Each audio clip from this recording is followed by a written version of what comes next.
Garip Sayat namlı əsərdəki bu muzika həmmimizə nəhayət tutunuşluq deyman. Ondan sonra bu muzika qandaq payda olğan? Bu muzikani zari yani çağırmı? Məzmun qiziqilgan dostlar meni qoşub eləyib, bizning davamlı hərəkət qılınlar. Oldu biləli dövtək bu muzikani yani çalmağan, hə? Bir məzgil yanining orkestri kirishtirib qo'yilgan bu muzikani kim qilgan bo'g'iti nəhayət bək moslashib ketgəşkə, nurg'unlar buni yani çepdikə deb xiyol qilib ketdi. Bu asosan mumkin bo'lmaydigan ish. Mamlakatimizning eng buyuk bu 4 klassik əsərini işləşdə, muşundaq bir klassik filmdə hərgiz mu çətəllikni əkib müzik işlətib düşünməyimiz. Sizin məmləkitimizin muzikatlarım az emas, həm boş emas. Həm də bu muzikini anlap baxmağan adam yoxku demək. Kiçigimizdə məhəllədə oynab etib bu muzikini birək xoşumuzda oyun çıxın anlap qalsa, öyə dərhal şükrəydik. Çünki sunukunu başlaydı. Bu muzikinin namı Yungung Shunyin. Həm də məmləkitimizin klassik filmlərinin içində muşundan başqa heç qaysıda bütünlüy təksiz muzika juti çiyib işlətib baxmağan. Həmisi qarsanlar şu filmni, şu tarixi şəraitni məlum bir kartinasını siz burdan tekstlər arqılıq şundaq naqşlar etilgan. Faqat və faqat məş Garip Sayatlar muşunun başlanışında bütünlüy muzik işlətilgan. Əndi bu muzik qandaq barlıq gəlgəndiyə vaxtımızda bu filmni surat geliş başlanğandan keyin bu yerdəki Yang Davyan bu muzikasını işləşkə nəhayət küçügən. Şunun bilan məmləkətimiz ən danlıq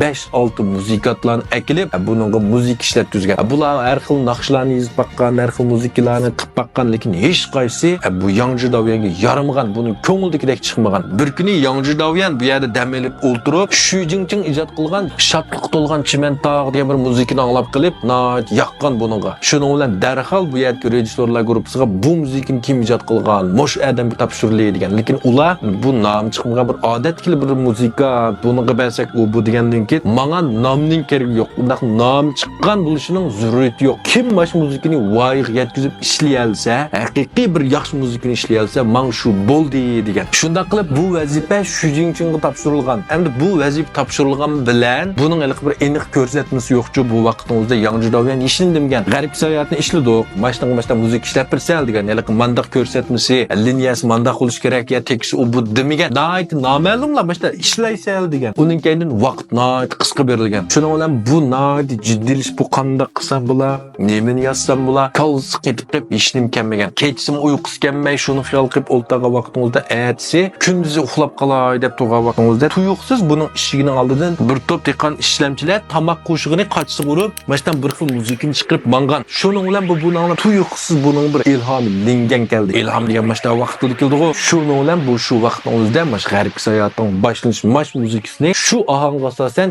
yozib olgan, notlashtirib qalsiga kelgan ilhomni darhol qalam yuziga tushirib olgan va undan keyin bag'andan keyin bu muzikani shu vaqtki mamlakatimizning milliy sozlar, zamonaviy elektronlik sozlar, hamlik ayolning ovozi, odamning ovozi orqali mushlarni birlashtirib ishlagan. Hech qanday tekst solmagan. Hamda bu anglangandan keyin hammalarga intayin yarab ketgan. Toki hozirgacha qayta anglaymiz-ku buni. Bu muzika nəhayət yarğandan keyin shuninglar bu yerdagi Xu Jingqing bu Garip Sayatning 15 dan ortiq qistir muzikasining hammasini mush kishi ishlagan. Bu muzika yarğandan keyin simfoniyalashtirib Garip Sayat nomli asarning bosh muzikasi rutinsiz ishlatilgan. Hamda Garip Sayat nomli asarning har xil bambindagi kinolari, televiziya teatrlari, yangisi, konsi deb chiqdi. Balkim sizlarmi his qilgansizlar. Hech qaysining muzikasi mash Balyuban Shiojidikidek jingdiya emas. Shunami? Mayli boshlanish muzikasi, mayli tugaydigan naqsi, mushuning eng jingdiyan, eng qaltis. Sizlarmi shunday o'ylamsizlar? Unda asqani bir piano qilib qo'yinglar. Rahmat.